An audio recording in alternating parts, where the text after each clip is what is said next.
personal brands are becoming the hub for content, the hub for marketing. The more you step out of your comfort zone, the more risks you take. It's like anything in life, sets and reps. There are ways to hack the system. Like for me, contrast therapy, joining run clubs, joining triathlon clubs, joining CrossFit gyms. I was bumping shoulders with other risk takers. In order to succeed, you want to be known for something. How we can elevate the quality of our personal brands. Picking a theme and picking an emotion that you want to run with, and what is just an authentic extension of you. I think that's super important. In order to build a business around it, you need to figure out what type of value do you want to provide and who is paying for that value. How do you position yourself to succeed? You need to instantly captivate someone's interest because so many people are creating content. If you can do a good job of getting people into the app and keeping people in the app, then Instagram is going to favor that content.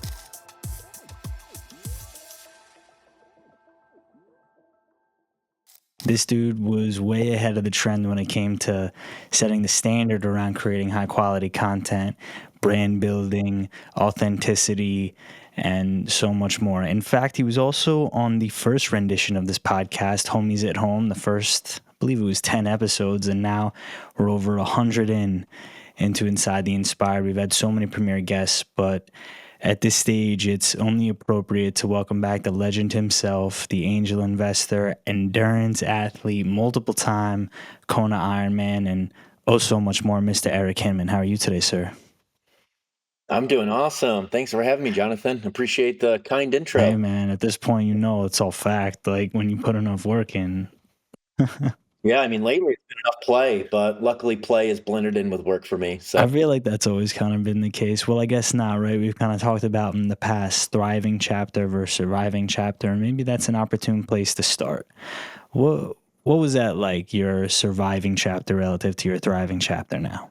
yeah, so I mean, early 20s for me was going door to door, selling insurance to campgrounds and marinas, wearing a suit and tie, sitting all the time, being indoors, very much just like chasing opportunity. And, I'm grateful that my father gave me that opportunity. He managed a small insurance company in upstate New York. And, I watched him lead people growing up and watched him growing a company. So I knew I always wanted to do that. And he gave me an opportunity where I could create residual income and I could build an asset. So, I always tell young people first getting into, their first career that it may not be the thing that you want to do for the rest of your life, but at least try and pick something where you're not just trading time for money. You're building some kind of asset, you're building residual income, or, you're building this unique skill that you can eventually use to go off and do something else. And I mean, what I would say that unique skill is now is building a personal brand. I think many of us are aware that personal brands are becoming more and more valuable because personal brands are becoming the hub for content, the hub for marketing. But yeah, I mean, that chapter of my life was very different than the chapter of my life now. I mean, I'm wearing a tank top. I just got done mountain biking and I just posted a reel for Ice Barrel that, is some of my work for the day. I had probably 6 other calls today and a podcast, but every single one of them was with people that I want to converse with, people in the wellness space, people building wellness companies, people raising money for wellness brands, other podcasters. So I'm so fortunate that, now my whole life is built around relationships instead of transactions. And I feel like most of my 20s were transactions. I was just trying to make a buck. I was trying to sell stuff and, they were good products. I was selling a good insurance product, but it was very transactionary instead of, now they're friendships more so than business relationships that I have with everyone I work with. There's so much to unpack there, where what I appreciate about you is that you, right off the bat, you give people so much to think about, where maybe someone right now could step back and say, where am I being transactional in my life versus more intentional? And when it came to leading a more purposeful, intentional life, I discovered your content while I was in law school. And we got the chance to connect in person after I think I had already passed the bar and I was about to start at the DA's office. And it was a very opportune time. Went out to Denver for the first time, flew out myself, and you recommended hikes to check out. You recommended all these different places that I should go see. And I was like, I don't know, I've never really gone like hiking alone. I'd done it in the military, but it wasn't really my thing. And seeing how you went about designing your life, it was extremely motivational because you start to realize what it means to be in the rat race and on the hamster wheel. And you're a prime example of what it means to step out of that. What gave you the courage to make that decision? Yeah, I mean, there was no one moment where I just ripped the Band-Aid off.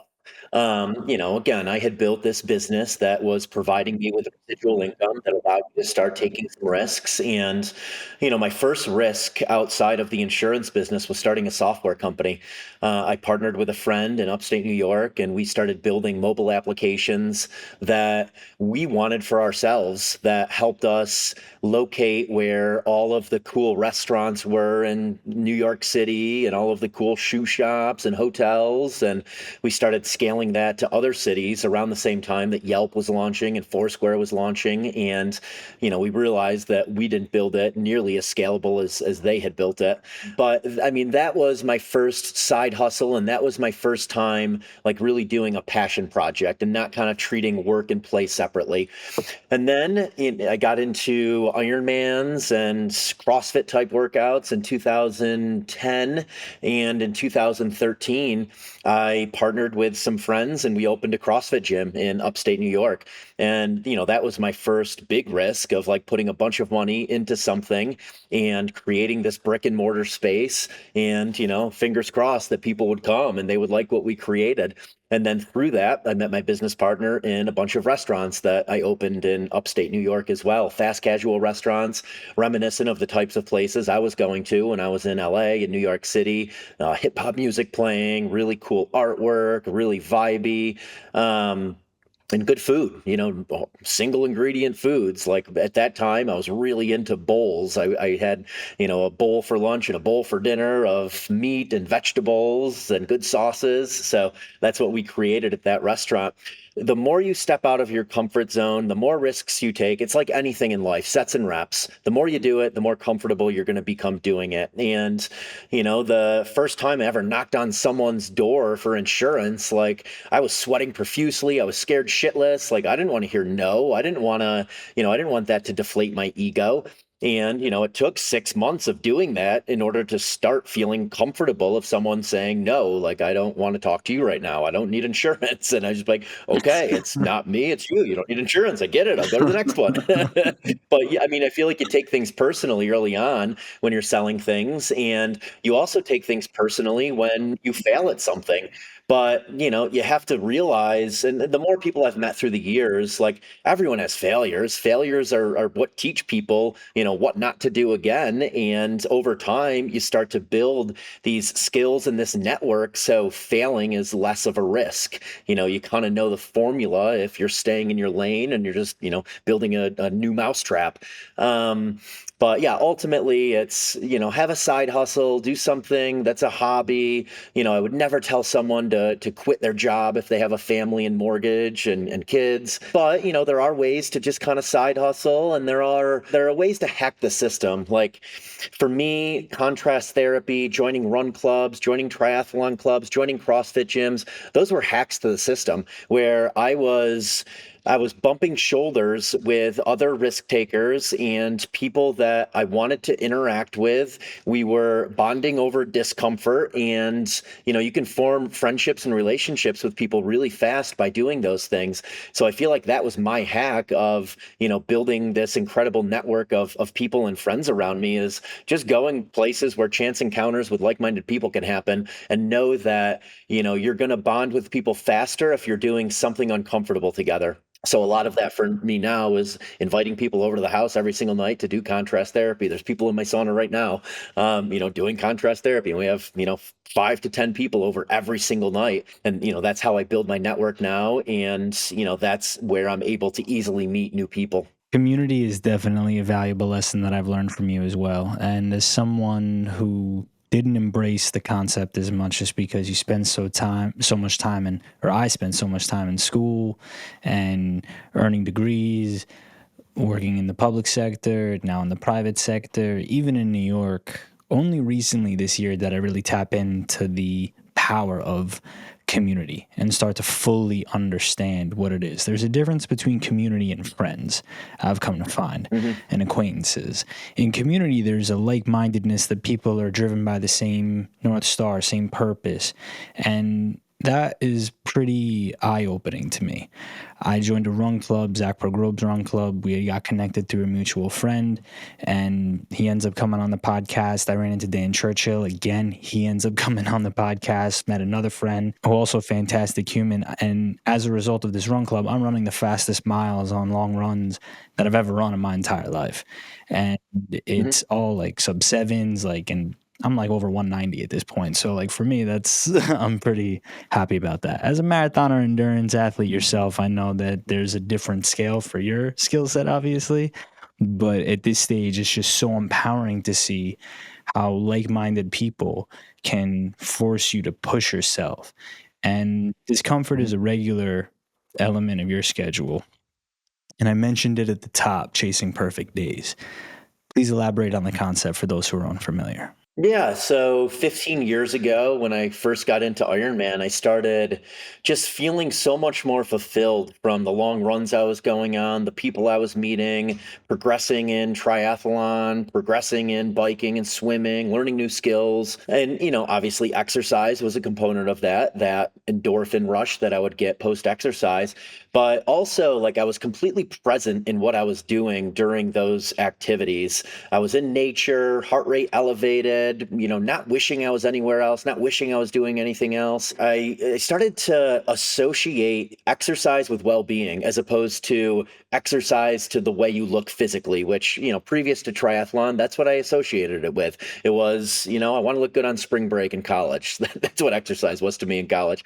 So, that was the first time I associated it with emotional and mental well-being. So the perfect day concept came when I realized that I didn't want to chase money anymore. I was doing everything previous to the triathlon years for the public perception of success. I wanted to have the nice condo. I wanted to have the BMW. I wanted the nice watches, and I was dressing in fancy suits and pocket squares and cufflinks. And it wasn't. There was a quick dopamine hit when I bought that fancy item, but then it went away. It wasn't fulfilling by any means.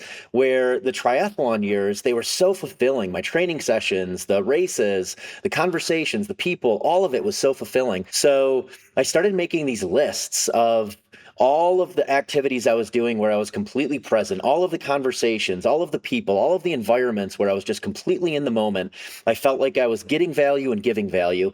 And then I made another list where I didn't feel aligned, where they were conversations that just sucked energy out of me. And, they were late nights and meaningless conversations I was having with people, and, sitting in board meetings, doodling, wishing I was somewhere else because I was adding no value. I was just on this board because I wanted to put it on my resume to look important. So I started phasing out of all of those things. And as I got more into all of these flow state present activities and conversations and environments like the mountains here in Colorado, I started to realize like I can be in flow pretty much all day if I time block my days around things that bring me presence.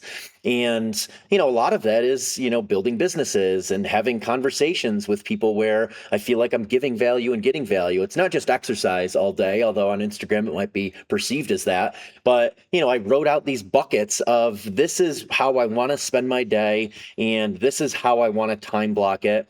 And this is the order in which I want to do it, where I'm going to show up as the best version of myself. So hitting my morning workout is super important for me because I know after that, I'm going to be energized. I'm going to have tons of mental clarity, and I'm going to be able to give back. I'm going to have amazing conversations with people if I hit that morning workout. If I don't, my mind isn't going to be as sharp. So I try and schedule these different things that I know will help build the perfect day throughout the day. And then I've also figured out how to monetize a portion of it by, investing in brands, raising money for brands, creating content for brands, building brand ambassador programs. And all of these things I love because I love progression. I love early stage companies. I've always loved entrepreneurship. And I feel like that's my superpower is early stage businesses, helping generate awareness, identifying, who the founders are that are going to build the companies of the future, identifying cool brands that make you feel like you're part of something, brands that are really good at storytelling. So, I try to align with those types of founders and those types of businesses so that, again, they're just like flow state conversations I'm having with everyone I'm doing business with. I think that an opportune place to go from here, and I don't know if I've ever really heard you talk about it before. You're obviously established in the content creation space, like I also mentioned at the top, OG. How do you know where the algorithm, obviously, you don't know where the algorithm is going, but how do you anticipate and adapt your content in the event of the algorithm changing and new trends coming? How do you position yourself to succeed? Yeah, great questions. And these are conversations that I'm having with people close to me. But you're right, I haven't talked about this much on podcasts or on any social media platforms. But the algorithm is changing. I mean, now the hook is so important. Like you need to instantly captivate someone's interest because so many people are creating content. So I put a lot of thought into what is a hook that is going to be shareable, captivating. People are going to want to save it because the algorithm wants people inside the app. If you can do a good job of getting people into the app and keeping people in the app, then Instagram is going to favor that content. That's why controversial content works so well. I'm not controversial. I don't want to, I don't want to be conflicting with all these people and, trying to cancel people. But that's why that content does really well, is because people are sharing it, people are saving it. It's highly engaging. People are commenting on it. So I do think through those things when I'm posting content because I want the brands I work with, I want to make sure that they're getting as many views as possible with the content I'm creating. So I have to think about kind of three things whenever I'm posting. Is it creating value for the brands I'm working with?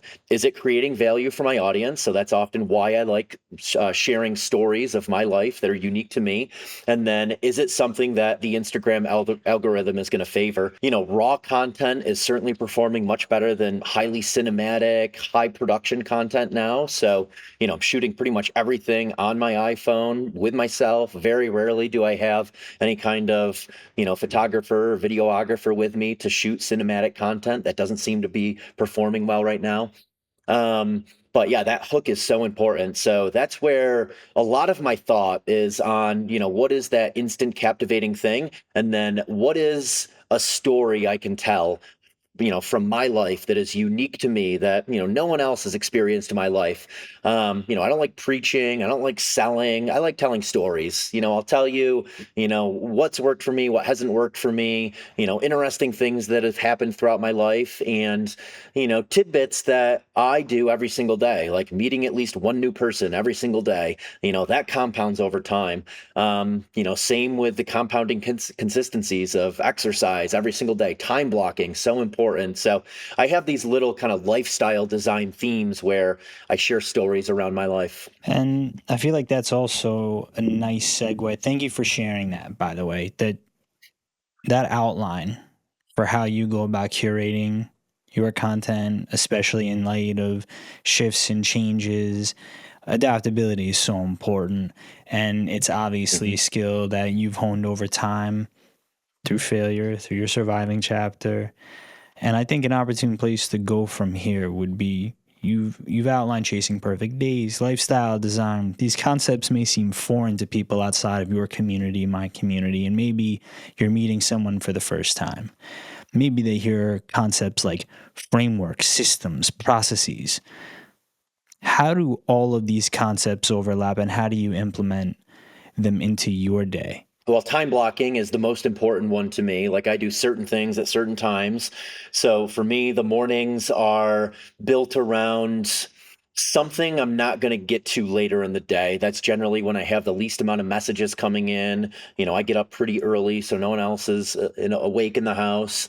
If there's something that I know is going to take 30 minutes or more, I try and do it first thing in the morning, because I know throughout the day, it's just going to be lots of messages. It's going to be a fast-paced day with calls and executing on those calls. So I try to do that first thing in the morning.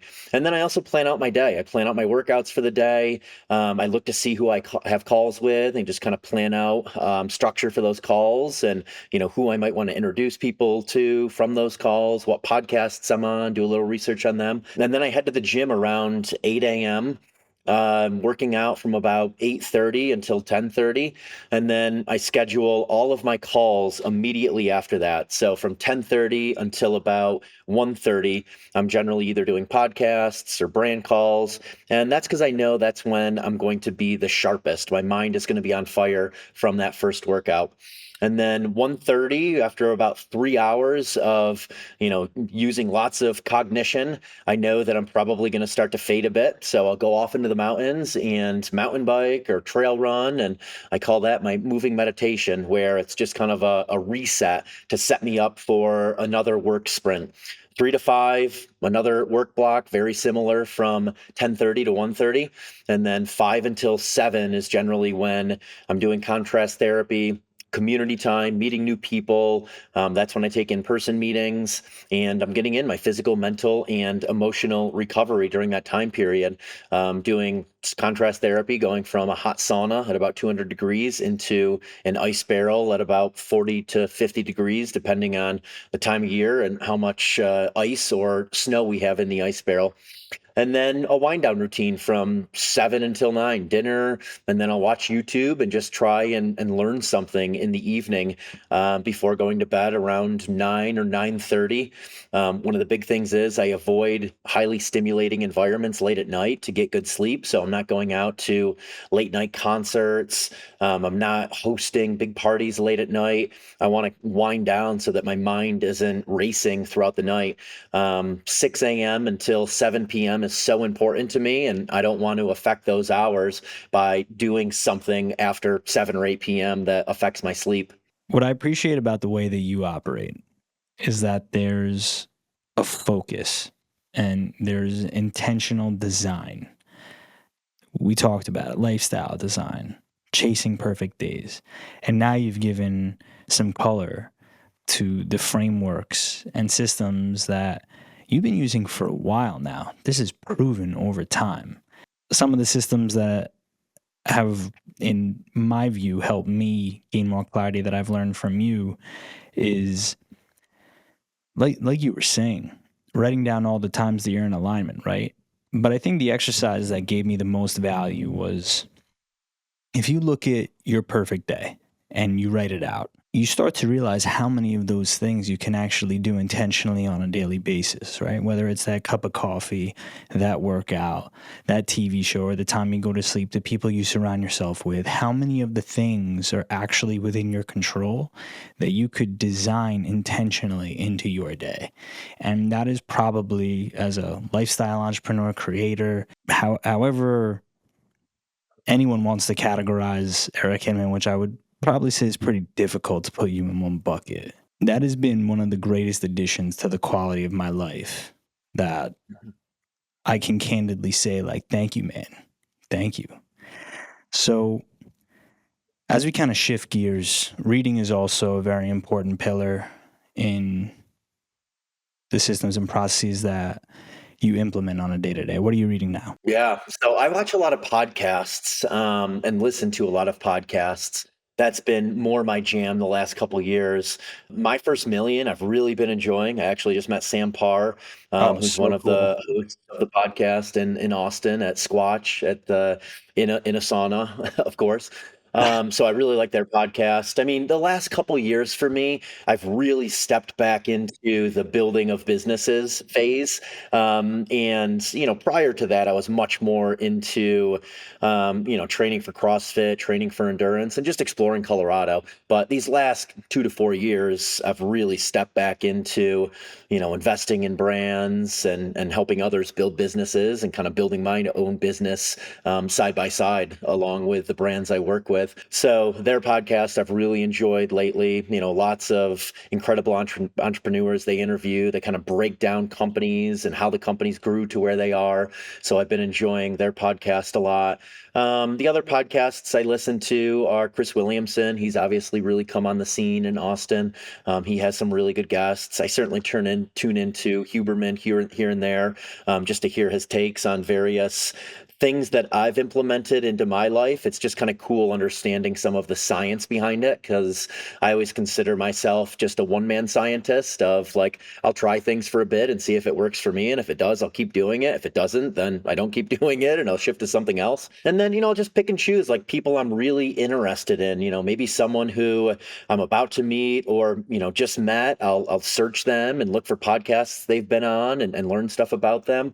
I feel like Nick Bear is an incredible person to listen to just from, his messages around structure and compounding consistencies and, how he just seems to put blinders on for whatever he is doing at the moment. If it's running a 240 marathon, that's what he's training for. He's not dabbling in other things. He's not doing high rocks races. He's like really focused on that and he follows a training protocol and he executes upon it. So I love people that do that are able to, just realize that in order to succeed, you need to eliminate distractions. It's really not what you're saying yes to, it's what you're saying no to. And realizing that, we all are going to write many chapters in life, and it's best to focus on one chapter at a time instead of writing multiple chapters at the same time. I think that's also, yeah, I agree wholeheartedly that. So I guess you're not reading anything right now. Your content consumption is really based around key content creators like Nick Bear, Huberman, Chris Williamson, a lot of the same inputs I have, honestly. And it's interesting the takeaways, right? Like when I listen to Chris Williamson, there's specific guests that he'll have on that make a difference in my day to day. Most recently, Tim Kennedy he just Hmm. put out. I felt that was a very powerful episode and very relevant. But sometimes if he's going to put on like a dating coach, that's not as relevant to me. And I'm not really about the falling in love scene right now. It's more about like, how can I actionably improve the quality of my life and also have this keen awareness around where society is at. And a guest like that, who is very controversial to your point, is a very informative source. And then you also have the refined sources like Nick Bear, Andrew Huberman. Inputs and outputs are extremely key, right? Focusing on what we can control. What are some of the other inputs that you're consuming right now that are helping you stay at this level of consciousness, awareness, and productivity that we all know you're at? Yeah, I mean, my biggest level of input is the conversations I'm having with people. That's where I get the majority of my knowledge. So, I'm careful with who I surround myself with. Um, I have kind of my inner circle here in Colorado and same in Austin that I'm spending a lot of my time with. And then I'm always open to meeting new people too. And, I've been fortunate that my social media has been built around just my content and my lifestyle. It wasn't built around fame or being on TV or, attracting an audience through just like a large platform. It was literally just from sharing my life and my content. So, the majority of the people that are reaching out to me are really into health and wellness. They're really into entrepreneurship. They're really into high performance lifestyle. They're really into figuring out how to design this conscious lifestyle of perfect days. So, the people that reach out to me that want to meet up, they're generally people I want to meet up with. So that's the majority of my input is literally just conversations I'm having with people. And I mean, I would say the big intention around that is these contrast therapy sessions. People are always coming over to our house to do contrast therapy. And that's where I've had some of the best conversations of my life are in a sauna. Effect of multiple things happening at the same time. The heat, narrowing your aperture because it's kind of putting you in a fight or flight mode. So, you're super focused. You get vulnerable really, really quick. It's almost like having, 3 drinks at a bar, but with no consequences.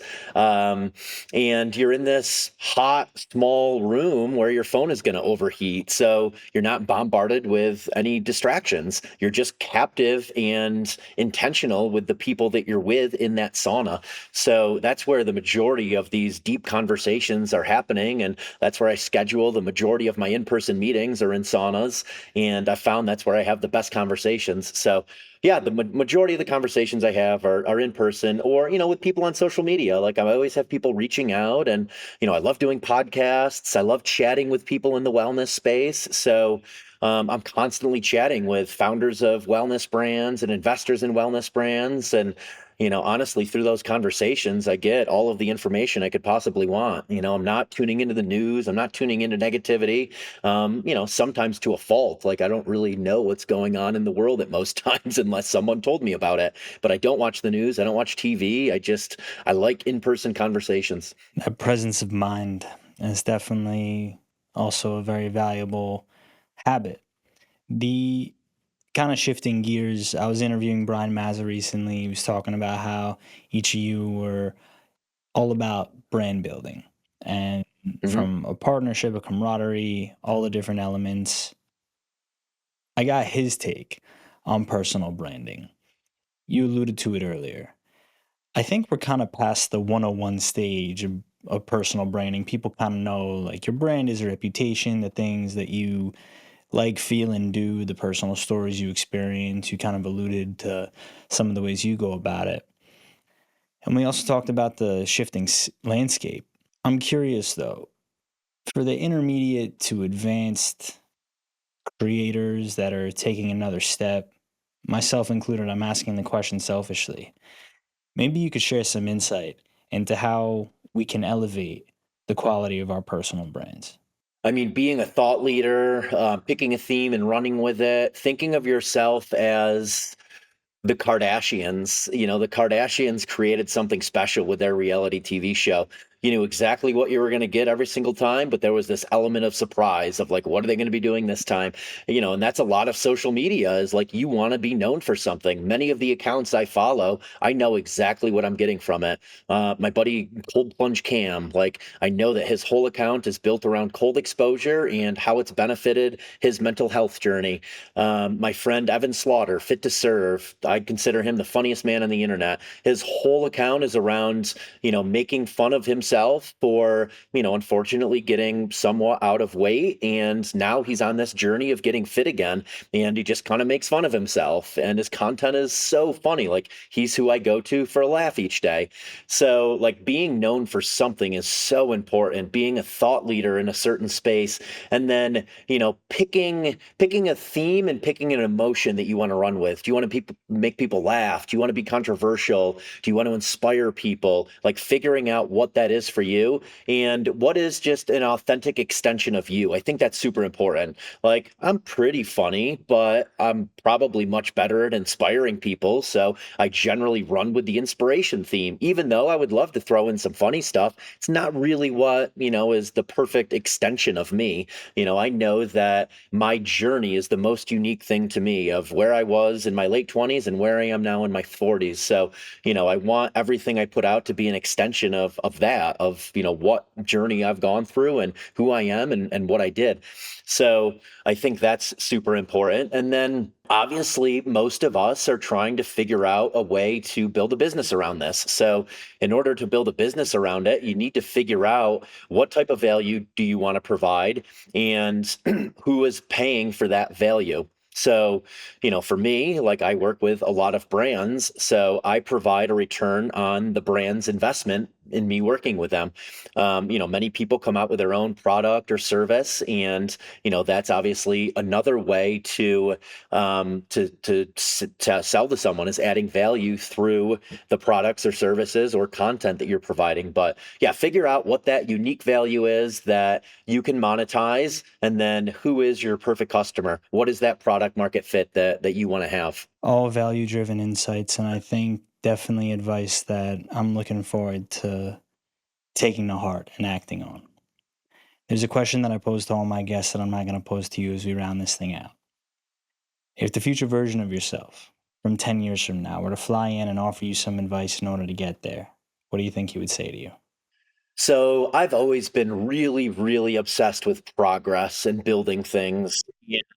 I've had periods of time where I backed off on that a bit. Like from 2017 to 2019, I was really exploring Colorado and just having fun and just kind of being. I wasn't concerned about, building anything around it or any kind of massive progression in something.